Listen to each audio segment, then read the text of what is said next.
pagpatuloy natin yung 11 success factors na tingin ko tumulong sa pag-attain ng peace sa Sulu ngayon.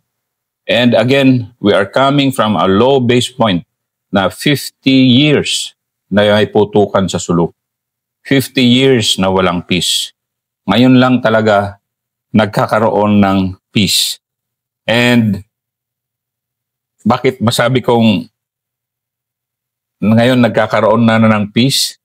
Kasi pinagmamalaki ng Sulu. And of course, ito take for granted ito ng mga taga-syudad na lalo na sa Manila na they have all the comforts in life. Pero sa Sulu,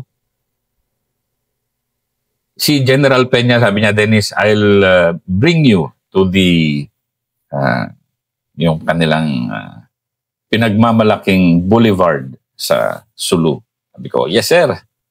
So punta kami.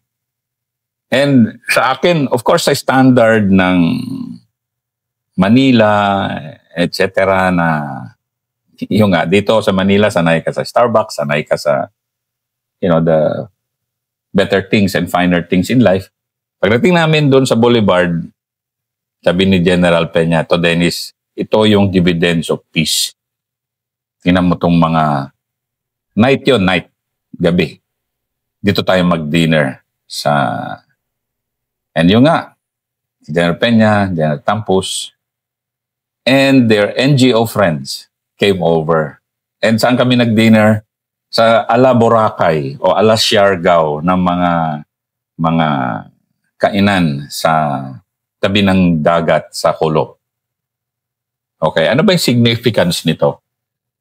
In these same spots where we ate, in 1974, 50 years ago, dyan naglanding, amphibious landing, ang 14th Infantry Battalion ni late Lieutenant General Salvador Mison, Sr., para ma-retake yung Jolo, which was already taken over by the Maoists. Yan, MNLF. Ang tawag sa kanila sa Maoists. So in reference siguro dahil magkaibigan si Nur Miswari at saka si Joma Sison, Maoists. So from that vantage point kasi sa pier or doon sa spot na yon, makikita mo rin yung Buddha Tube, which is key terrain na kung saan nakuha na rin ng mga rebelde. But now it's has been occupied by the military. So, ang point noon is, ganun pala yung feeling na, nag-order si Sir ng mga, yung mga pagkain na truly tausug, na chola itum. Sasarap pagkain nila doon eh. And sa akin, as we were conversing with the NGO friends ng 11th Infantry Division, and that sila ay truly warriors na rin in their own fields. Kasi they have seen it all din. They have seen it all.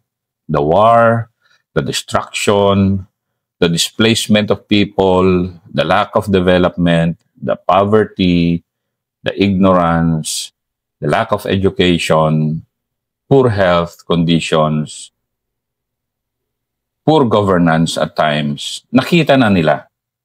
I won't name them, pero yung mga NGO ladies na kausap namin.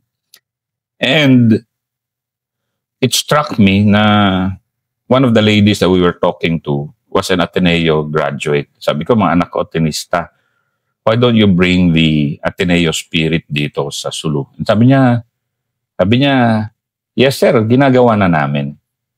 And it kind of struck me na yun pala rin yung isang naging edge ng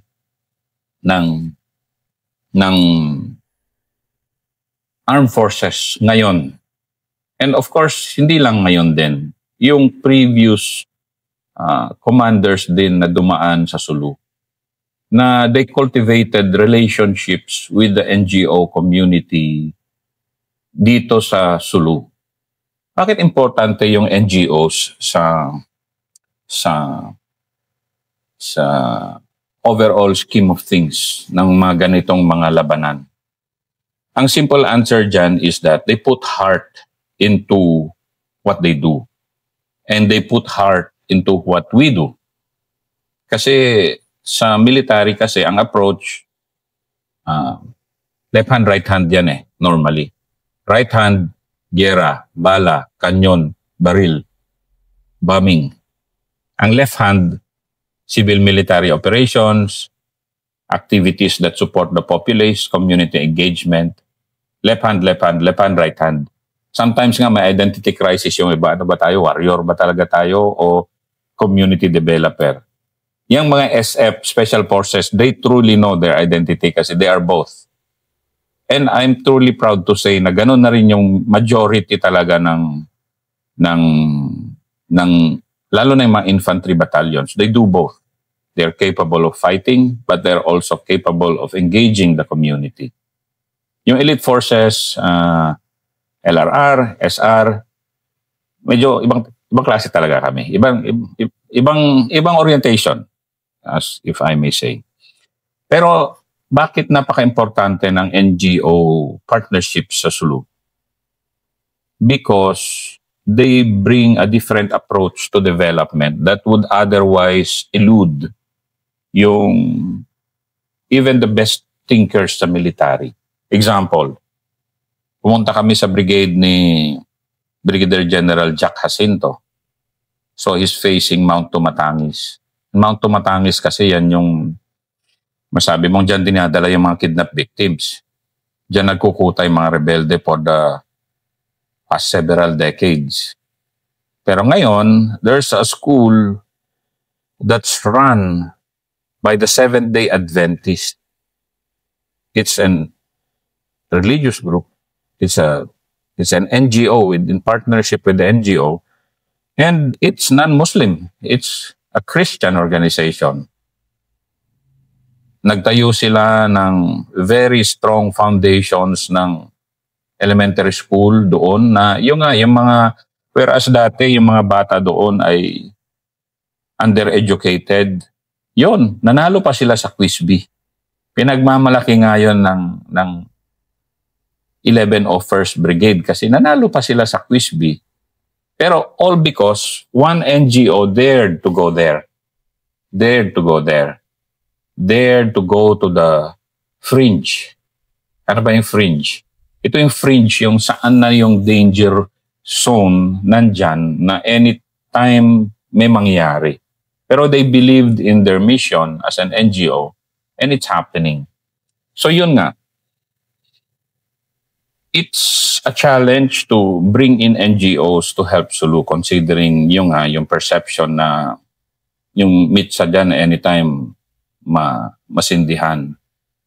Pero it's also a challenge to all those who have advocacies na if you advocate peace and if you advocate development, education, health, inclusiveness, then Sulu is the challenge for you.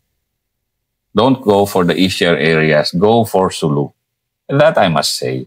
Kasi kita ko yun Nakausap ko isang scholar na from one of the poorest areas in Sulu. And we say poor as in supra-poor. So, I went there, I talked to her and sabi niya, sir, ako pa lang ang magiging college graduate sa pamilya ko sa angka namin, if ever. Of course, we have heard this before. We have heard these stories before. Pero extreme yung Sulu. Because if that lady graduates from Notre Dame, she goes back to her barangay. She's a lady. So, once she exercises and she helps back her community, development and peace might just have another leg to stand on. So, ganon.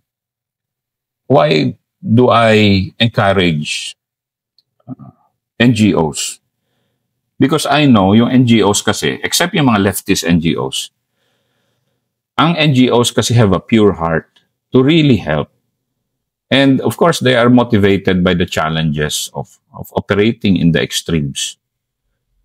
Ngayon, 2025, and onwards, I think, NGOs might just be interested to go to Sulu. And you will have the 11th Infantry Division to assist you because ang 11th Infantry Division is there to stay. And ang mindset ng military ngayon is really to help, to be a partner in nation building. I know that because I used to be with the defunct National Development Support Command, na DESCOM. And ako yung point man ng aming unit noon to partner with Gina Lopez, si Ma'am Gina, at kanyang foundation sa ABS-CBN to build schools sa Philippines. And dalawa lang kami actually. So sinabi ko kay Ma'am, can you allocate funds? Ito yung mga kapamilya funds niya. Can you allocate funds for 100 schools all over the Philippines? Sabi niya, okay Dennis, can you do that? Yes ma'am. So that I did. Dalawa lang kami. Ako taga-SPAT, ikot-ikot kami ng Pilipinas, and that's why very comfortable ako umiikot. Ikot-ikot ako ng Pilipinas, kausapin mo yung brigade commander, kausapin mo yung mayor, kung saan pinakamaganda mag-build ng school. Yan, may pondo. And funds. And funds are available for the people that they trust. And I think you can trust the 11th Infantry Division if they recommend areas that you could go in, especially, and this is addressed to NGOs. So kudos to the NGOs that are now in partnership with the Armed Forces of the Philippines sa Sulu. They make a difference.